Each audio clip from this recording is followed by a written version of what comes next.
Terima kasih waktu yang diberikan. Tadi sebagai pemantik diskusi adalah Didi dari Kementerian Kesehatan, sebagai fasilitator yaitu Bapak Profesor kami dari Jakarta Jawa Timur. Kami akan menyampaikan hasil-hasil diskusi kelompok kami. Yang pertama yaitu tema diskusi tadi adalah pembagian peran multi stakeholders dalam penyelenggaraan jaminan kesehatan nasional sebagai bagian dari upaya pencapaian SDGs. Itu temanya. Goalsnya ada dua terkait dengan yang goals yang ketiga, yaitu memastikan hidup sehat dan mempromosikan kesejahteraan untuk semua di segala jenjang usia. Kami berikan tulisan tebal tanda kunci untuk hidup sehat karena semua punya keinginan supaya bisa hidup sehat dan di segala jenjang usia, apakah itu balita, anak-anak, dewasa sampai lansia. Kemudian untuk goals yang ke-16 yaitu mendorong masyarakat inklusif untuk pembangunan berkelanjutan, menyediakan akses keadilan bagi semua orang, serta membangun institusi yang efektif, akuntabel, dan inklusif pada semua tingkatan. Ya,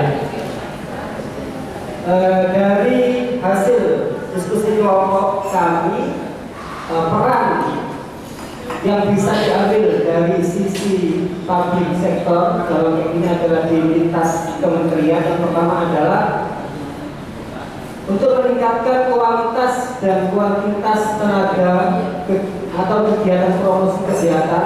Dalam hal ini adalah tenaga fungsional promosi kesehatan maupun kader posyandu, karena di daerah-daerah itu kader posyandu sudah banyak, ya, sudah ada di setiap dusun atau bahkan RT, yang itu akan kita maksimalkan dalam skema JKN, baik dalam anggaran APBD maupun dalam BOK,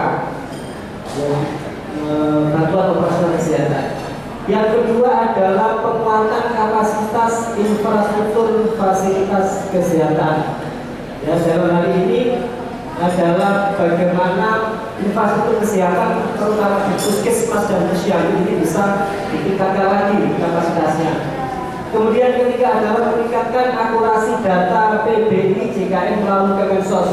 Kita tahu bahwa saat ini data masyarakat miskin yang masuk PBI itu masih campur manut. Banyak sekali orang kaya tetapi masuk ke dalam PBI. Sementara ada yang sangat-sangat miskin malah tidak tercover di data PBI. Oleh karena itu dalam hal ini melalui Kemensos, karena Kemensos itu ada yang namanya KSK di masing-masing kecamatan, kita optimalkan untuk bisa membuat akurasi data yang valid lagi terkait dengan kepesertaan JKN di PBI. Yang keempat yaitu meningkatkan literasi masyarakat tentang JKN melalui sosialisasi berkelanjutan. Kita tahu bahwa masyarakat ini sebenarnya tidak bodoh, tetapi karena kurangnya sosialisasi yang dilaksanakan oleh baik oleh BPJS maupun dari Dinas Kesehatan, Kementerian dan sebagainya, maka masyarakat itu tidak tahu. Oleh karena itu perlu ada upaya sistematis untuk bagaimana sosialisasi itu berkelanjutan terus menerus, tidak hanya ada ketika ada event tertentu saja. Yang kelima yaitu bagaimana pemerintah pusat itu bisa menegaskan target bahwa di tahun 2009 itu APBN dan APBD itu bisa terintegrasi seperti harapan kita semua. Itu yang di public sector. Yang kedua, bagaimana peran CSO. Maka yang pertama kali teman-teman CSO bisa melakukan edukasi tentang JKN dengan berbagai kegiatan ke CSO-nya di masyarakat. Yang kedua yaitu ya masih terkait dengan yang pertama, bahwa kita punya KSK dan biasanya teman-teman TKSK ini juga adalah aktivitas dari TSO. Bagaimana kemudian teman-teman yang dari TKSK itu bisa memfungsikan ya, mengoptimalkan kinerjanya, terutama untuk dalam kapasitas pendataan dan validasi peserta PBI yang benar-benar miskin, sehingga semuanya tercover di skema JKN itu sendiri. Yang kedua adalah rekomendasi regulasi, bahwa teman-teman CSO sekarang banyak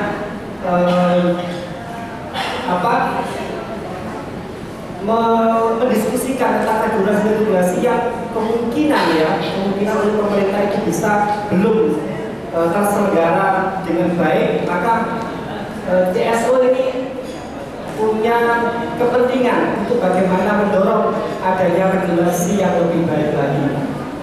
Kemudian forum peserta JKN, bahwa berapa ratus juta masyarakat pengguna JKN ini masih belum ada yang namanya forum peserta JKN. Kalau di Lamongan itu sudah ada forum masyarakat peduli puskesmas, tetapi dari segi kepesertaan JKN ini masih belum. Makanya perlu adanya dorongan ke situ. Jadi tidak hanya di level daerah, tetapi juga sampai ke level pusat. Untuk bagaimana itu bisa mengadvokasi yang terkait dengan layanan kesehatan bagi peserta JKN ini sendiri. Kemudian kita dorong adanya relawan kesehatan yang bisa mengadvokasi hak-hak kesehatan masyarakat. Kita tahu bahwa memang banyak teman aktivis, tetapi sangat jarang aktivis itu yang konsen pada masalah kesehatan. Oleh karena kita dorong, karena kesehatan ini adalah pelayanan dasar yang itu memang benar-benar dirasakan oleh semua orang. Yang ketujuh adalah mensinergikan agenda sektor publik yang terkait dengan JKN. Jadi agenda-agenda sektor publik bagaimana bisa bersinergi untuk keberlanjutan kemudian keberlangsungan JKN itu lebih optimal dan bermanfaat bagi masyarakat. Kemudian dari unsur private, yang pertama adalah bagaimana inovasi kesehatan itu tidak hanya dari pihak pemerintah saja, tetapi dari individu itu punya inovasi kesehatan sendiri di masing-masing pribadi. Dan itu perlu ada yang namanya capacity building, apakah itu pelatihan dan sebagainya. Kemudian yang kedua kita namakan itu corporate government. Artinya kita tahu bahwa Kemenkes itu sudah melakukan kampanye perilaku hidup sehat, tetapi banyak sekali pengusaha restoran itu ketika kita bilang jangan terlalu banyak makan lemak, kurangi konsumsi gula dan sebagainya, mereka kemudian mengkritisi itu karena apa? Karena bertentangan dengan mereka yang bisnis oriented itu sendiri. Itu dari teman-teman universitas saya kira untuk kajian eksternal yang terkait dengan penyelenggaraan pelayanan kesehatan itu harus tetap kita kembangkan terus-menerus untuk upaya yang lebih baik, yang tentunya akan keluar yang namanya kebijakan yang berdasarkan analisis akademis dari teman-teman dari universitas. Dan yang ketiga, pengabdian masyarakat. Sekarang kita tahu bahwa ada beberapa KKN di setiap universitas, tapi apakah bisa kemudian KKN itu tidak hanya ngomong masalah kewirausahaan misalnya atau dari sebagainya, tapi juga ngomong masalah PHBS, perilaku hidup sehat, itu siap.